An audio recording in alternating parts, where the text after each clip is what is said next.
Okay, so have you ever had that really strange feeling? Like you remember something so clearly, but then everybody else remembers it differently? Yeah. Like I'm talking about like those moments when you could have sworn that say like Jif peanut butter was always spelled Jiffy, Jiffy, Huh? or like that the Monopoly man always wore a monocle. Right. Turns out Yeah. none of those are true. It's Right. this like collective misremembering that we are going to be like diving into today. Yes. The Mandela Effect. It's so fascinating. Yeah. What's so fascinating about this is that it's like it goes beyond simple memory lapses. Right. It's not just like forgetting where you put your keys. Mhm. It's literally thousands of people Uh-huh. sharing the same specific Right. yet incorrect memories. Yeah. And the term itself, the Mandela Effect, stems from this like widely shared memory Yeah. of Nelson Mandela dying in prison in the 1980s, Yeah. when in reality he was released in 1990 and lived until 2013. It's almost like our brains are playing tricks on us, Yeah. like collectively. Collectively, yeah. But why? It's the question. Is it just faulty memory, or could there be like something more to it? Right. Today we're going to explore some of the most famous examples of the Mandela Effect, Yes, we are. and then kind of delve into some of the theories that try to explain this very bizarre phenomenon. Exactly. And we're going to examine what cognitive science tells us about memory. Okay. We'll dip our toes into the mind-bending world of theoretical physics and even touch upon some of the more, shall we say, creative explanations Okay, right. that have emerged around this topic. Let's start with one that I know a lot of people feel very strongly about, Okay. the Berenstein Bears. Or, as many seem to recall it, the Berenstein Bears. Yeah. This one is a classic example of the Mandela Effect. Right. And it might actually have a basis in how our brains categorize information. Okay, I'm all ears because I swear I grew up reading about the Berenstein Bears with an E. You're not alone. In psychology, there's a concept called schema theory, which basically suggests that our brains use pre-existing frameworks or schemas Mm-hmm. to organize information. Okay. These schemas help us make sense of the world more efficiently, but they can also lead to memory distortions. So you're saying that my Berenstein schema is messing with my memories? Precisely, the Stein ending is incredibly common, Mm-hmm. especially in names like Frankenstein, Einstein, even Steinway pianos. Oh, yeah. This frequent exposure creates a strong schema in our brains, making the Berenstein spelling seem more plausible, even if it's incorrect. That makes sense, but it's still strange. It feels so real. And some people claim they have old books with the E spelling as proof, Right? like they found them. While there's no evidence to support the existence of Berenstein Bears books, Right. it does raise an intriguing point. Uh-huh. Could there be something more at play than just faulty memory? Okay, let's move on to another famous example, the Monopoly man. Yes. Top hat, mustache, and a monocle.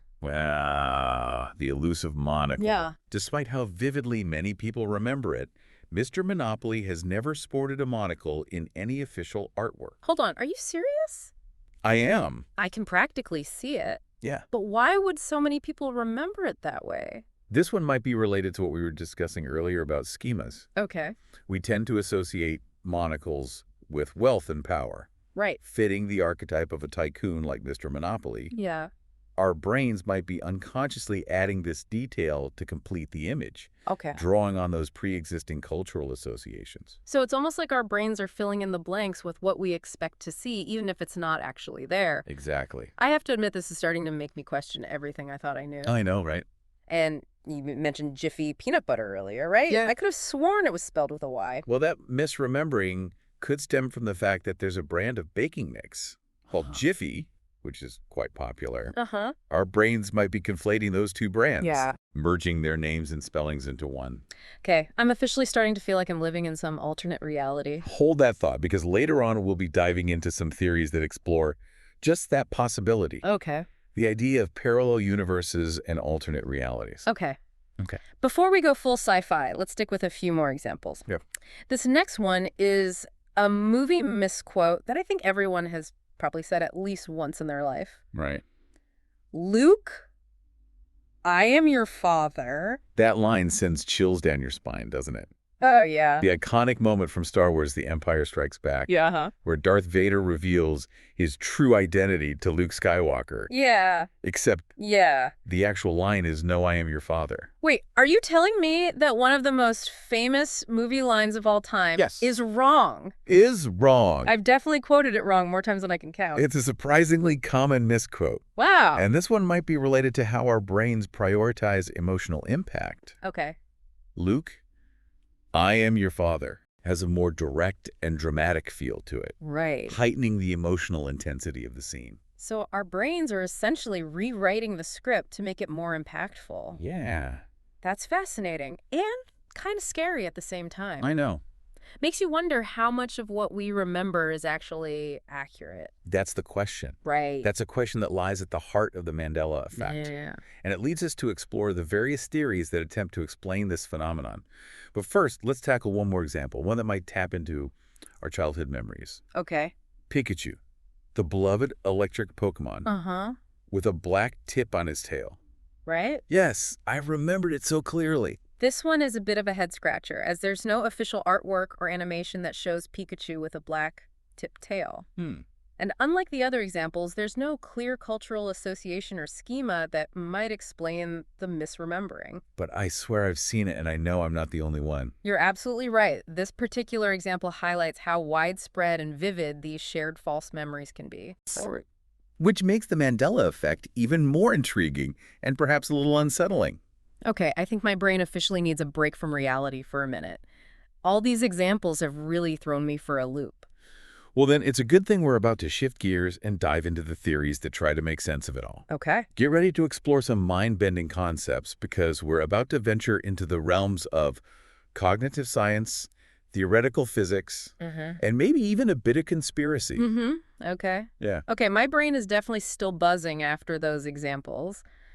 I need some answers. Yeah. So what are, like, the leading theories here? Is this just a case of, like, our memories being unreliable, or is there, like, something weirder going on? Well, let's start with, like, the most grounded explanation. Okay. Good old-fashioned false memory. Like, Cognitive science has shown us that our memories aren't perfect recordings of the past. right. They're more like reconstructions, pieced together each time we recall them. So you're saying that each time we remember something, we're essentially rewriting the story a little bit? Exactly. And this process can be influenced by a whole host of factors. Okay. Our emotions, our expectations, You're right. even information we encounter after the event. So, okay, how does that explain these shared false memories like the Berenstein Bears or the Monopoly Man's monocle? Think back to what we were discussing earlier about schemas. Right. Our brains love patterns and shortcuts. When we encounter new information, we try to fit it into our existing schemas, Right. even if it means tweaking the details a bit. So my brain sees the Monopoly Man and it's like, wealthy tycoon probably wears a monocle, Exactly. even though it never actually saw one. Precisely. And if enough people share similar schemas, Uh, they might collectively misremember things in the same way. right. It's like a cultural game of telephone, Yeah. where details get distorted over time. I'm starting to see how this could explain some of the examples, but I have to admit, the idea that my memories might not be as reliable as I thought is a little unsettling. Yeah, it's definitely a humbling realization, Yeah? but it also speaks to the incredible complexity and adaptability of our brains. Okay, but what about those people who claim to have proof of the alternate versions, like they swear they have an old Berenstein Bears book or a Monopoly game board with the monocle? Right. That brings us to one of the more mind-bending theories out there, the concept of parallel universes. Okay, now we're getting into some serious sci-fi territory. It might sound like something out of a comic book, Yeah? but the idea of parallel universes has actually been explored by physicists for decades. So you're saying that there could be multiple realities existing simultaneously, each with its own set of rules and timelines. Exactly. In theoretical physics, there's a concept called quantum superposition, Okay. which suggests that a particle can exist in multiple states at once until it's observed. That's a little hard to wrap my head around. I know, imagine flipping a coin. Okay. Until it lands, it has the potential to be both heads and tails. Right.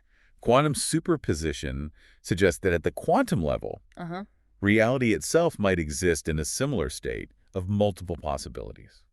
So there's a universe where the coin landed on heads and another where it landed on tails. Precisely. And some physicists have theorized that these multiple possibilities could extend to entire universes, Wow. creating a vast multiverse where every possible outcome of every event exists somewhere. Okay, I'm starting to see how this could connect to the Mandela Effect.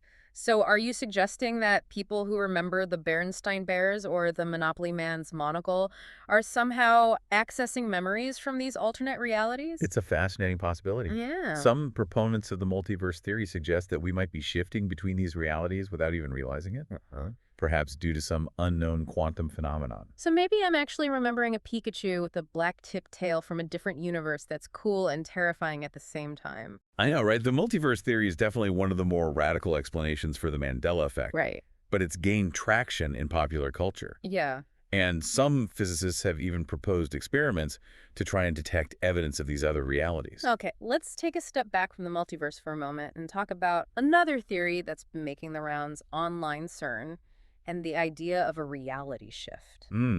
Yes, the CERN conspiracy. This one definitely leans more toward speculation than science. For those who might not be familiar, can you explain what CERN is and why some people think it's connected to the Mandela effect? Okay, so CERN is the European Organization for Nuclear Research. Okay. They run the Large Hadron Collider, which is the world's largest and most powerful particle accelerator. Yeah.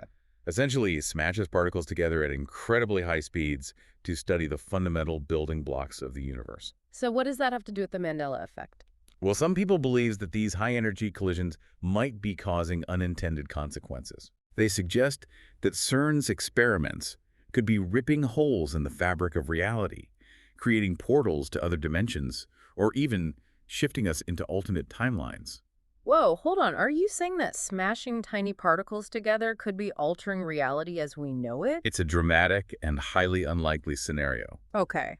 Most physicists would dismiss this as pure speculation. Right. There's no evidence to suggest that CERN's experiments are causing any sort of reality shift. But haven't there been some strange coincidences? Like, didn't the Mandela effect seem to become more prominent around the time that CERN started ramping up its experiments? That's true. And to add to the intrigue, some CERN scientists have even joked about the Mandela effect themselves. Wait, really? Like they're aware of this whole conspiracy theory? Yeah, it's hard to say whether they're genuinely concerned or just having a bit of fun with it, but it definitely adds fuel to the fire for those who believe that CERN might be up to something more than just particle physics. Okay, so we've got false memories, parallel universes, and a giant particle accelerator potentially messing with reality. It's a lot to take in. Where do we go from here? Well, the Mandela effect is still a relatively new phenomenon. We're still in the early stages of trying to understand it. But perhaps the most important takeaway is that it forces us to question our assumptions about the nature of memory perception and even reality itself. Okay, so after exploring all these theories, it seems like we're still left with a lot of unanswered questions. Yeah. False memories, parallel universes, the CERN conspiracy, it's enough to make your head spin. It really underscores how much we still don't know about the human mind Right. and the nature of reality itself. Yeah. The Mandela effect is a fascinating puzzle, and it seems like the more we try to solve it, the more pieces we uncover. I have to admit, I'm feeling a bit more unsettled than when we started. Yeah. It's like the ground feels a little less solid, Right. knowing that my memories might not be as accurate as I thought. It can be a bit disorienting, that's for sure, Yeah. but I think there's also a sense of wonder and excitement in realizing that there are still mysteries out there that challenge our understanding of the world.